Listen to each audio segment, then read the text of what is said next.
এখানে বোঝানোর দরকার নেই, মানুষ স্বতঃপ্রণোদিত হয়ে জমি দেবে, মানুষ রাজি আছে জমি দেওয়ার জন্য। মানুষ জমি দিয়ে শিল্প না হলে তার ঘরে শিক্ষিত বেকার ছেলে বা মেয়েটি যাবে কোথায়? কতজন টোটো চালাবে, কতজন ঘুগনি বিক্রি করবে? সবাই যদি ঘুগনি বিক্রি করে, ঘুগনিটা খাবে কে? পিসিআর ভাইপো? কিন্তু গ্রামের মানুষ তো এই প্রশ্নটাও তুলছে যে সেই সময় রাজনাথ সিং আপনাদের যিনি নেতা বিজেপির তারাও এসেছিলেন, মমতা ব্যানার্জি। আমি তার উত্তর আগেও দিয়েছি, আবার রিপিট করছি।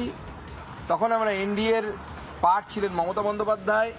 মমতা বন্দ্যোপাধ্যায় যেহেতু এই রাজ্যে এনডিএকে লিড করতেন, ওনার আন্দোলনের শুরুর দিকে ভারতীয় জনতা পার্টির কোনো কেন্দ্রীয় নেতৃত্ব আসেননি। যখন মমতা বন্দ্যোপাধ্যায় অসুস্থ হয়ে যাওয়ার দিকে গেছিলেন, সহকর্মী হিসেবে আমাদের তৎকালীন সর্বভারতীয় সভাপতি এসেছিলেন। এটা আমরা যে কোনো রাজনীতির ক্ষেত্রে সৌজন্যতাবোধ, আর আমাদের যদি এনডিএর গঠবন্ধন হয় তাহলে তো অবশ্যই সেখানে আমরা যাব। কিন্তু যদি বিজেপির নীতি দেখেন, সেই সময় তো বিজেপির রাজ্যেই টাটা গেছে, নরেন্দ্র মোদীর কাছে গেছে। আমরা তো দুহাত তুলে তাকে সানন্দে গ্রহণ করেছি। তো বিজেপি পারে শিল্পায়ন করতে, আমরা বিভিন্ন রাজ্যে করে দেখিয়েছি। এই টাটা বর্তমানে শ্মশানভূমি মরুভূমিতে পরিণত হয়েছে। আপনি আনন্দে যান, যেখানে টাটার ফ্যাক্টরি সেই সময় নরেন্দ্র মোদী নিয়ে গেছিলেন, তা বর্তমানে ন্যানো কারখানা আছে, বা বরঞ্চ ন্যানোর থেকে অন্যান্য কোম্পানিগুলোর কারখানা অনেক বড় হয়ে গেছে। সেটা বর্তমানে একটি হাবে পরিণত হয়েছে, অটোমোবাইল হাবে পরিণত হয়েছে। আমি কিছুদিন আগে ইউরোপের একটি দেশে গেছিলাম, স্লোভাকিয়াতে। সেখানে নিত্রাতে জাগুয়ার কোম্পানি আছে, ওই জাগুয়ার ডিফেন্ডার সেখানে তৈরি হয়, খুব দামি গাড়ি। তারা তাদের ভারতবর্ষের প্রথম ইউনিট তৈরি করছে। কোথায়? যেখানে বিজেপি আছে, মহারাষ্ট্রে। ওই নিত্রাতে একটা কোম্পানি থাকবে, মানে তাদের ইউনিট থাকবে, এখানেও তারা একটা ইউনিট তৈরি করছে। পশ্চিমবঙ্গে কিন্তু আসছে না। স্যামসাং ইউনিট তৈরি করছে উত্তরপ্রদেশে। তো স্বাভাবিকভাবে বিজেপি শাসিত রাজ্যে সমস্ত শিল্পপতিরা তারা বিনিয়োগ করতে আগ্রহী, এবং এই বিনিয়োগ আমরা আনতে চাই। ভারতীয় জনতা পার্টির নীতি স্পষ্ট। আমরা মানুষকে শিল্পের প্রয়োজনীয়তা বোঝাবো, মানুষ বুঝবে আমাদের বিশ্বাস, এবং তারপরে আমরা শিল্প এখানে আনবো।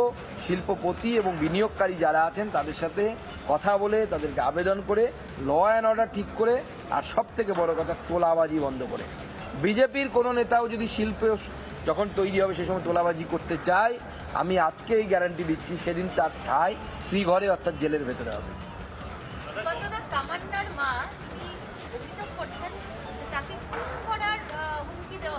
মুর্শিদাবাদের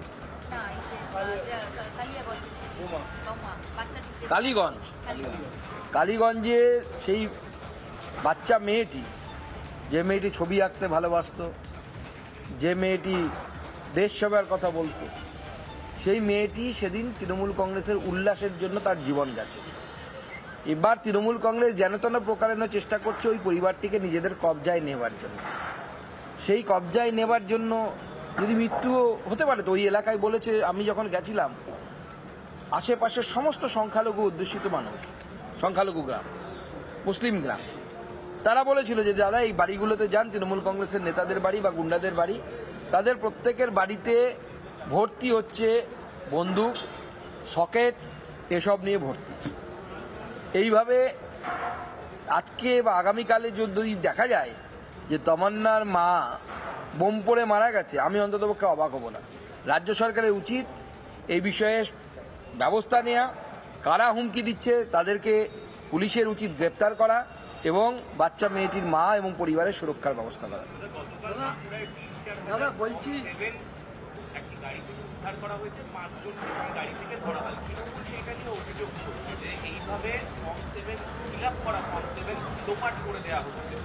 না না, এটা আমি বুঝতে পারছি না, এতে বেআইনি কোনটা সেটা তো বলুন। বিজেপির বুথ সভাপতিদের কাছ থেকে, বিএলএ 2দের কাছ থেকে ফর্ম এসেছে। সব বিএলএ 2 এসে তো ফর্ম জমা করতে পারবে না, এত লোককে কিভাবে আমরা নিয়ে যাব? সেই সমস্ত ফর্মগুলোকে জমা করে যদি কেউ নিয়ে যায়, 5জন 4জন মিলে নিয়ে যায়, তাতে অপরাধের কি আছে? তৃণমূলের যোগ্যতা নেই, 12 পাস নেতা কোথা থেকে পাবে? আমাদের যোগ্যতা আছে। একজন ফেক পিএইচডি ধারী ওদের নেতা, আর একজন 12 পাস নেতা কোথা থেকে পারবে? আমাদের এআই আছে, আমরা নিজেরা পারবো না? আমরা করতে পারি। বলছি, বাংলাদেশে যেভাবে হিন্দুদের উপরে অত্যাচার চলছে, এই নিয়ে তৃণমূল কংগ্রেস কোনো রকম কথা বলছে? তৃণমূল হিন্দুদের পক্ষে নয়, সেই জন্য বলছে না। তৃণমূল চায় যে পশ্চিমবঙ্গে 50%-এর বেশি মুসলমান হয়ে যাক, তাহলে পরে ভোটে টিকে থাকবো 2-4 বছর, সেই জন্য করছে না। খুব সিম্পল। ধন্যবাদ। একসময় বামফ্রন্ট সরকারের মুখ্যমন্ত্রী বুদ্ধদেব ভট্টাচার্য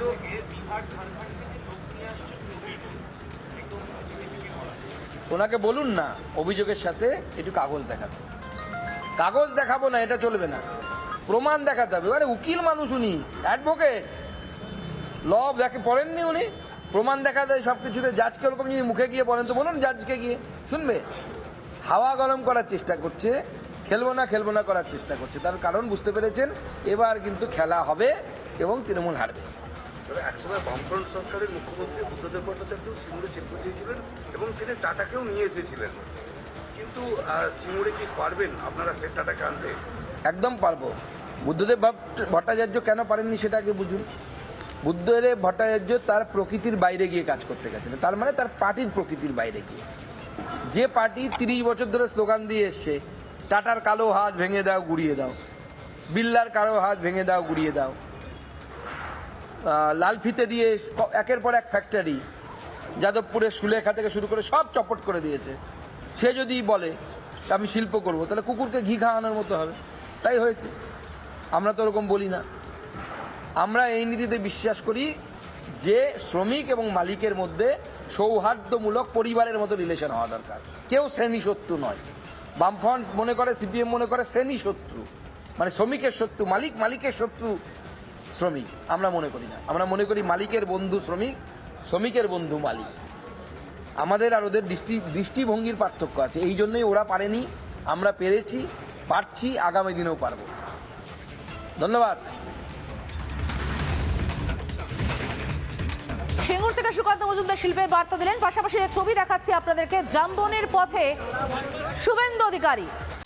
নানা ধরনের কন্টেন্ট দেখার জন্য লাইক করুন, শেয়ার করুন আমাদের ফেসবুক পেজ, সাবস্ক্রাইব করুন আমাদের ইউটিউব চ্যানেল। পাশাপাশি অন্যান্য ব্রেকিং নিউজের জন্য অবশ্যই চোখ রাখুন রিপাবলিক বাংলায়।